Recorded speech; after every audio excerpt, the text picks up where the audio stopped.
Hello, I'm Zoidberg and welcome to another UK Gaming Network podcast. We've got another packed lineup this week, so let's just get on with it. As we are less than a month away from E3, we are now into that annoying period where loose-lip publishers can't help giving away some of the show's surprises. Case in point, last week's announcement of Ghost Recon Breakpoint, which should have been saved for Ubisoft's stage show on June the 10th. It follows the open world template introduced in Ghost Recon Wildlands, with what looks like more of the same tactical co-op gameplay for up to 4 players.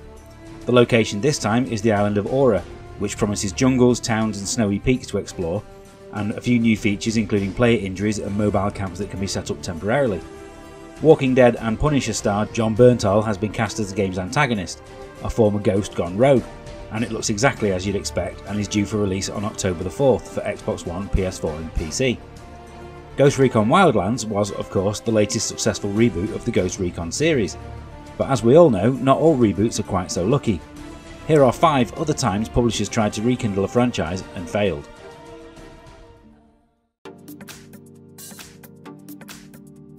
Micro Machines World Series promised a lot, coming from Codemasters, the creators of the Mega Drive original.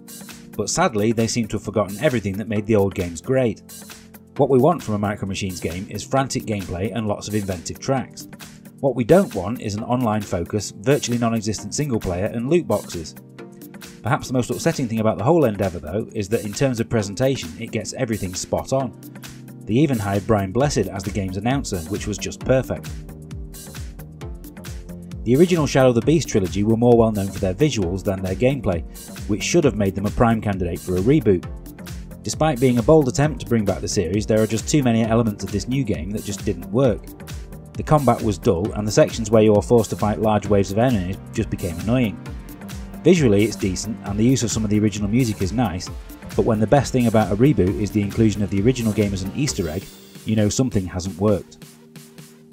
Spurred on by the success of the more realistic races like Gran Turismo, R-Racing Evolution was an attempt by Namco to modernise the Ridge Racer series, but the result was a game with an identity crisis.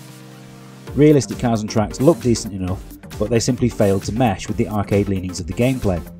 The handling fell somewhere between arcade and simulation, but didn't appeal to fans of either. By the time of its release, Namco attempted to distance it from the Ridge Racer series, but it's all here to see in the menus and artwork. At least the music and cutscenes were nice.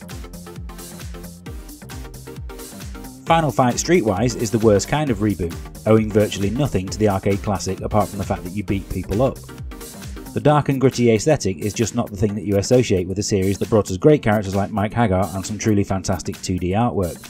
What we got was a tedious slog of a fighting game that's rendered almost unplayable at times by its terrible in-game camera. It's almost as if Capcom added the Final Fight name as a last-minute afterthought to try and get what they knew was a terrible game some more sales. Golden Axe Beast Rider was doomed from the moment of its conception. Taking one small element of the arcade original, the fact that you could mount all kinds of helpful animals, and basing an entire game around it, was just a bad idea.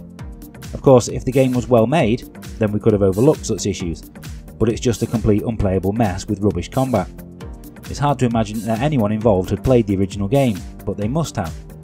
Characters and locations from the original keep popping up with the intention of providing fan service, but instead they just make you want to cry even more. What game reboots do you wish you'd never played? Let us know in the comments. Now it's time for this week's gaming news. There's no finer example of how good VR games can be than Beat Sabre, which was voted our 3rd best game of last year. Although a complete version was released on PS4 last year, the PC version has remained in early access, until now that is. Next week, the full release of this Sublime Rhythm game will launch, bringing with it a level editor, which is something that fans have been asking for a while, and will allow anyone to create and upload custom tracks. What it will also bring is a price increase. If you were to buy it right now on Steam, it's $15.49, but from May the 21st that price will rise to $24.99.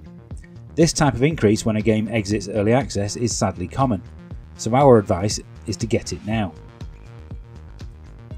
Probably the most played game on our Switch this year is Tetris 99, which defied expectations by making the classic puzzle game work as an online battle royale.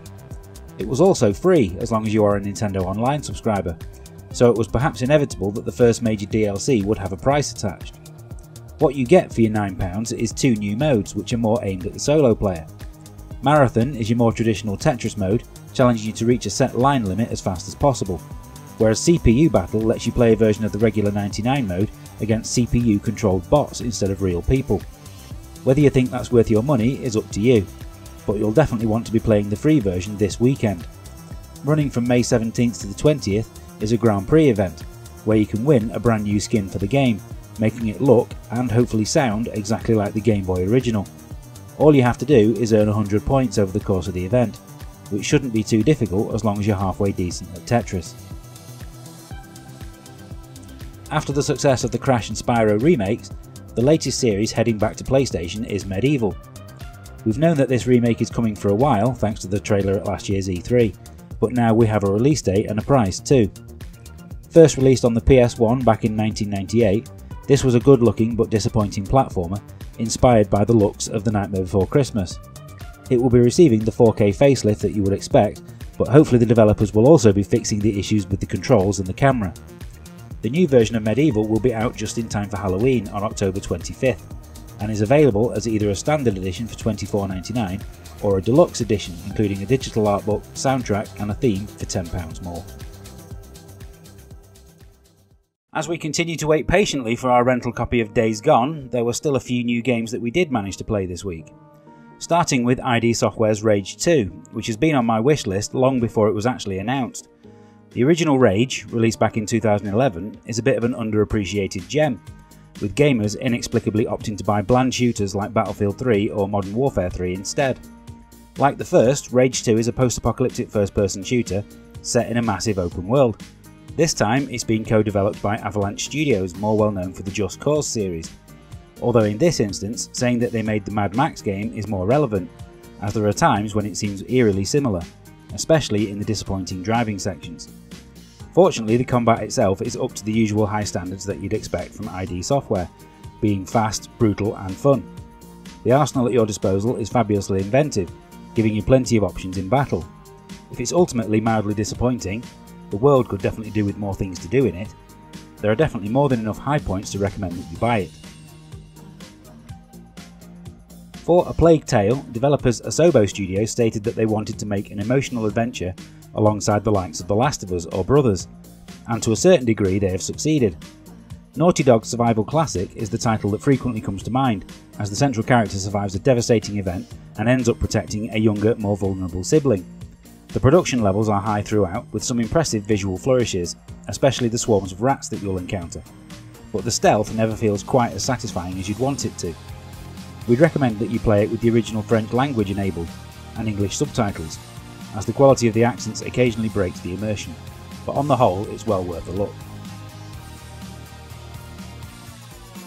Sniper Elite V2 Remastered from Rebellion arrived earlier this week, but it's hard to imagine who exactly it's aimed at. All that's changed since the original release is the graphics. These do admittedly now feature some vastly improved lighting and textures, but the game itself hasn't changed in the slightest. What this means is that you get all the same issues and flaws that held back the original game from greatness back in 2012, with none of the room for improvisation that the sequels provided. Considering how cheap Sniper Elite 3 and 4 can be picked up for these days, asking £25 for what's essentially a reskin of a 7-year-old game is a bit much, even if you're a series completist.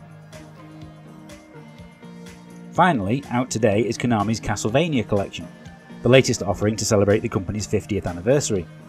After the disappointment of last month's arcade collection, we're pleased to report that this is a superb compilation with some truly great games. 8 titles are featured that chronicle the early years of one of Konami's most beloved franchises, including the original NES trilogy, the fantastic SNES follow-up, and the Mega Drive spin-off. There are 2 Game Boy releases also featured, but the headline inclusion is Kid Dracula. This NES game was only previously released in Japan, and it has received an English translation especially for this release. Overall, it's a fantastic collection, well worth the surprisingly low asking price. To wrap up this week's show, it's time for our Retro Game of the Week, which was just released on the Nintendo Switch. Long before Dark Souls reared its head, the pinnacle of gaming difficulty was Tecmo's Ninja Gaiden, so it comes as no surprise that the arcade original is rather challenging as well. The latest release in Hamster's Arcade Archives series is not as well remembered as the NES version or the latter Xbox reboot, but that could be because it was known by the far blander sounding Shadow Warriors in some regions. Upon starting the game, you are immediately set upon by multiple enemies at once, and the onslaught simply does not stop. Perhaps more than any other game of this type, you really have to use the scenery to your advantage. Hanging from poles, smashing telephone boxes and jumping to higher levels will keep you alive for longer. Standing still is never really an option. When you die, and you will, you're presented with one of the most vicious continue screens you'll ever see. If you can't get those coins out of your pocket quick enough, then Hayabusa will be cut in half by a spinning blade. Whatever name you know it by, Ninja Gaiden is well worth playing today, if only to see where this long-running series began. We hope you enjoyed this week's podcast. You can watch full videos of some of the games featured over on our YouTube channel, and don't forget to follow us on Twitter and Facebook at UK Gaming Network, where you can test your gaming knowledge with one of our picture quizzes. We'll be back next week. See you then.